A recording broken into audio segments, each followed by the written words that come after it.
Do you feel like there's a reason that you're seeing more moderate or Democrats? I think either way, like I'm fascinated by why people believe what they believe. And so I ask people that a lot, and a lot of people don't have an answer.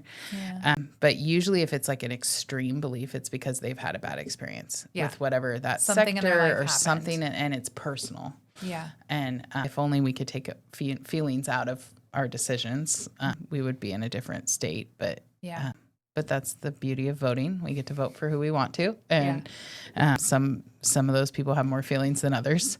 Yes, some people have big, bold feelings. Big feelings, yes. It's a lot of feelings there. Yeah, yeah, and there's big, bold feelings on the side of the people who support you too. Yes, yeah. And sometimes I wonder if they understand that, like, if I do this, are you sure you want me to give up that?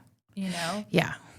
Is there something you would want to say to that? I think you have to kind of pick when you go down there. And I didn't know that going in, but I think you have to pick. Like, are you going to be on the Capitol steps screaming and arguing and fighting? And you can fight the war. I mean, there's always stuff to yell about and frustrations. And get the TikTok followers and the likes and all that. Yeah. Or you can get stuff done and bring it back to your district. Right. You can't really have both. There's very few leaders that have been able to do both. I would say James Gallagher is probably one of the only ones I know that has done both. How do you, where he passes some bills and he fights, but he does it in a very strategic way. Interesting. And so it's rare. Yeah, it's rare. Yeah. And it's and if I'm going to miss time with my family and be away from home, I want to get stuff done. Like, I mean, we got 6 of our 7 bills signed by the governor. Yeah, I was going to say, give us your it was amazing. Oh man, I'm still in shock actually. So we got 6 of our 7 bills signed by the governor. That's absolutely incredible. We got 10 out of the assembly. I tied with a senior Republican for that. How many bills? So how many bills does that mean? How many did you start? 17. Okay. Yeah. So 10 got through. 10 got through. And 6 got signed. And that's more than most people, especially freshmen. Yeah. I would say most of my colleagues got 1 or 2. And that seems like really good Some odds. of them got none. So, And then we had budget requests. We brought, it was over $1 billion back to the district. For what kind of things? So our biggest win was tax exemption on wildfire settlements from everybody from 21 to 24, including the Dixie Fire. Those fires have to be exempted by the governor one by one. And for whatever reason, he did not exempt. There was like 5 in our district. And I think of the 8 that were not exempted. It's something they had been fighting for years before me. Yeah. And the LA fire really changed the conversation, and I got to go and talk about equity. It brought that understanding. And because you can't unfeel that, you can't unsee it. No. And until it's real and in your backyard, it's hard to imagine the devastation. And now they've all seen that.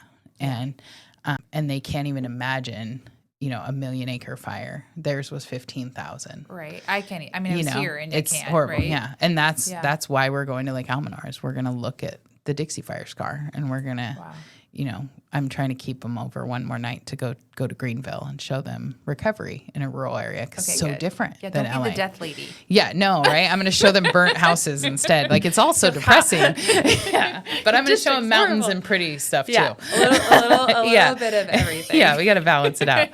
But that was huge for us. That was they estimated $60 to $70 million for those people. And you, as a fire victim, I don't think the average voter knows that you would have to pay taxes on that. That's wild. It's wild. And the state should not be making money on fire victims. No, and it's from your insurance company that you, right? No, it's from the utilities companies typically. So it's a settlement. It's a settlement case. Yeah. Which attorneys already took their piece. Everybody got a piece. And then now I'm going to pay, like it was income. It's not income. And so I can go back and. So now, all that will be corrected, even if they already paid for it. We got. But it was billions of dollars. That's what's crazy. That would have been taxed. That's crazy. So the state made $70 million off of taxes off of these fire victims, which is crazy. Which probably wouldn't come back to our district necessarily. Oh, no. Yeah, if it had been taxed, it would have gone to it would have gone to LA or Bay Area. Yeah, I'm all not crazy, right? No. Okay. No. And then we got about $70 million for Sierra Nevada Conservancy and Tahoe Conservancy for fire mitigation projects and fuels reduction projects. We got $10 million for the Karuk tribe for a fire resiliency center in Happy Camp. Yeah.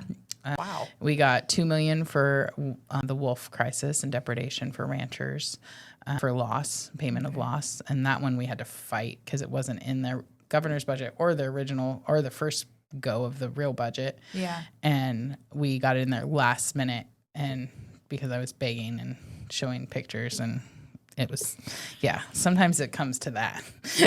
Hey, whatever works. Whatever works. Right? Yes. You're yes. doing it. And Yes. your odds are good, and you're bringing Yes. money back to the district. Yeah. What would you say, like, when you sit down and you're like, okay, we're going to go into our next, that was my first year.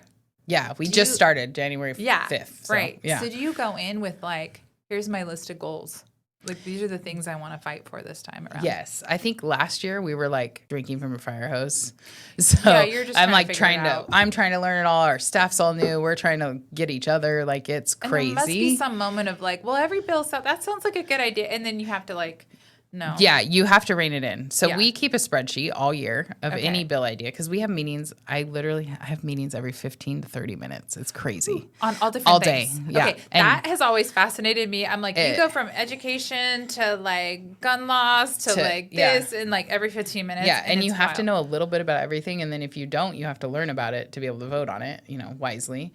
Like we were talking about glowfish and like genetically modifying pets and unicorns and whatever, and to cannabis and pesticides and Then you just vote on all these things. to AI and to making harsher penalties for pedophiles. Yeah. Like it's crazy the things we talk about but all day. also does it go from like that's just knowledge of that's weird to like really emotional to like Yes, because you also get people come in there that tell you their story. Yeah. And I think like I kind of went off a tangent on the original question you asked. no, we're fine. That's the whole but it's a conversation. That's the best thing you can do is tell us your story. Because those stories, the stories from actual constituents and bringing people to our district are the only things I've noticed that actually change a vote. Gotcha. So when I can, and I never know what conversation I'm going to have, right? So I never Right. know what story I'm going to need, Right. Or what comparison or whatever. So emailing in your stories, like whether it's my kid has to ride the bus for an hour and a half to school, or I caught my kid vaping and I'm so worried about it, and what can we do to stop this vaping epidemic of youth, whatever it is, like it matters. And if it matters to them, it matters to us. So, and we want to help protect it, fight for it, whatever that is, whatever that looks like. Telling your story is actually more important It than is. being like Anything. I'm against or I'm Yeah. And you're going to say that in there. You're going to have it's gonna be in your story. Yeah, it's going to be in the story. So you can go to Cal Ledge Info, and you can look at every bill that's introduced, and you can see all the letters of people that are opposed or for it, all the groups, and you can easily upload a comment on there. Okay. And I read them all. My staff reads them all. Yeah. I see you responding to stuff on Facebook. You try to get to everything. Yeah, You probably read them all. I do. You respond on here and there. But I want to stay connected. That's like, Do you feel like super important the for me. 6 bills that you got through here and through here and through here, were those because of story? Or do you Yes. Yeah. So all of the bills we've ran were because of somebody brought it to us from the district, or we saw a problem in the district. I think almost all of them were people bringing them to us. So, and some of them were flying again. One of them's from Shasta County Auditor, actually. Oh, I love it. And that bill, it died on the floor, or in the Senate side, the state. Everybody says that like it died. It passed. I'm like, Yeah, it died. resuscitate? Like it died. It passed, but the state controller was, they wanted us to change some things. So now we're working Okay. with them and changing it. And we figured out an avenue to make it work. And it's really that if the state owes you money and then they send you a bill for something, you shouldn't have to pay it. So Makes sense. like the state, I don't even remember the numbers, but it was crazy numbers that the state, I want to say the state owed like Redding, or Shasta County, like $1.3 million or something.